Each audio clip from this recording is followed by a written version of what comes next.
Om Swastiastu, pamirsa sinamian, ring podcast ane sampun lintang Kiblog sampun membahas puniki kedatangan Pranda Sakti Baurau di Kerajaan Gelgel dan diangkat sebagai yajemana Kerajaan Gelgel, Kerajaan Bali saat itu.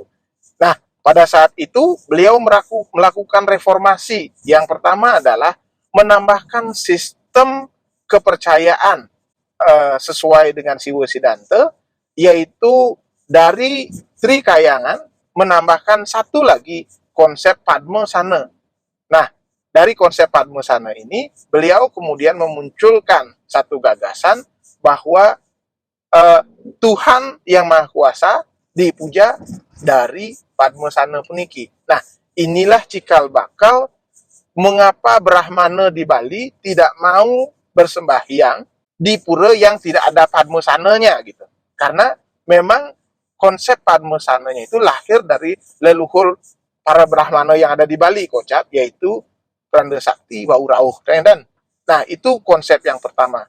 Konsep kedua adalah dengan menerapkan perubahan konsep warna menjadi wangsa. Jadi pada saat beliau berkuasa, dalam Batu Renggong, dalam Maha Sabha pada saat itu, membuat aturan masyarakat bertingkat. Keturunan dari beliau Pranda Sakti Baurau dari keempat istrinya ini diangkat sebagai Brahmana Wangsa. Kemudian para Arya dan pada pejabat pemerintahan ketika itu sebagai Kesatria Wangsa. Dan kemudian Pungakan dan seluruhnya dianggap sebagai Pewaisya Wangsa. Dan di luar sistem pemerintahan itu disebut sebagai Jaba Wangsa. Bukan Sudra Wangsa, tetapi Jaba Wangsa. Termasuk para keturunan raja-raja sebelumnya, yaitu Kiai Agung Pasak Gelgel sebagai Raja Bali pertama setelah era Majapahit, dianggap sebagai Jaba Wangsa. Nah, sebagaimana kita ketahui, saat ini keturunan Kiai Agung Pasak Gelgel yang anaknya berjumlah 6 orang, putranya berjumlah orang, yang menggunakan nama sama, yaitu Ki Gusti Agung Pasak Gelgel, menyebar di seluruh Bali sebagai keturunan Pasak Gelgel. Nah, keturunan Pasak atau Tawi Pacak yang sebelumnya, yang pada zaman era Pancaketirta ini, kemudian turun lagi menjadi Sabta Resi, di mana pada saat itu, sebagai waris Brahmana, juga dianggap sebagai Jaba Wangsa. Jadi tidak dianggap sebagai lingkaran dalam pusat kekuasaan Gelgel ketika itu. Nah, kemudian yang lain lagi adalah ketika beliau memerintah kurang lebih di abad ke-16 itu, di mana pada saat itu event Eka Dasarudra. Nah, ketika itu beliau melaksanakan Eka Dasarudra dengan yajemana dan yang Nirarta dan Empu Astapaka. Nah, sebagaimana kita ketahui, ketika itu terjadi bencana, hal-hal yang tidak diinginkan terjadi pada upacara Eka Dasarudra ini. Sidakarya, dalam Sidakarya yang kita kenal saat ini. Kemudian beliau mendarat pertama di Sidakarya, mengaku sebagai saudaranya dari Raja Gelgel ketika itu.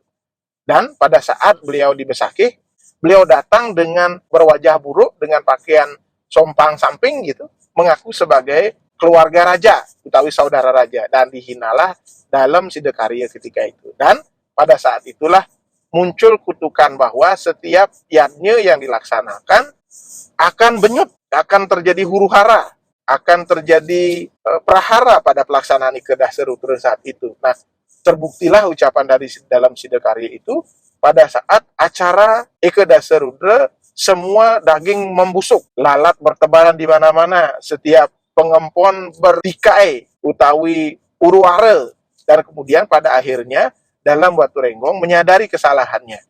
Dan kemudian diundanglah dalam Sidakarya untuk menyomnya para butekala dan kemudian untuk membuat taksu pada setiap upakara saat itu untuk kembali sebagaimana yang seharusnya.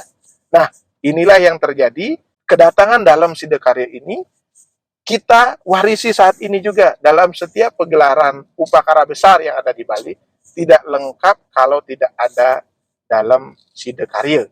Nah, akhirnya Pranda Sakti Waurawuh sebagai Yajemana bersama Empu Astapake merasa malu karena tidak berhasil melaksanakan Eke Dastra Yudra ya damai bagaimana yang seharusnya. Akibat kejadian itu, beliau menanggung malu, kemudian mengasingkan diri ke Lombok dan ke Sumbawa, dan di sana beliau menyebarkan Islam Watu Telu. Di Sumbawa, beliau dikenal dengan Empu Semeru. Keberadaan bahwa beliau menyebarkan Islam Watu Telu di Lombok inilah menebalkan anggapan banyak orang bahwa Dangyang Nirarte tidak lain dan tidak bukan adalah Syekh Siti Jenar yang memang seorang penyebar agama Islam di Tanah Jawa dalam tingkat tawasuf atau sufisme, bukan Islam syariat yang sebagaimana kita kenal dilakukan oleh wali-wali Songo yang lain.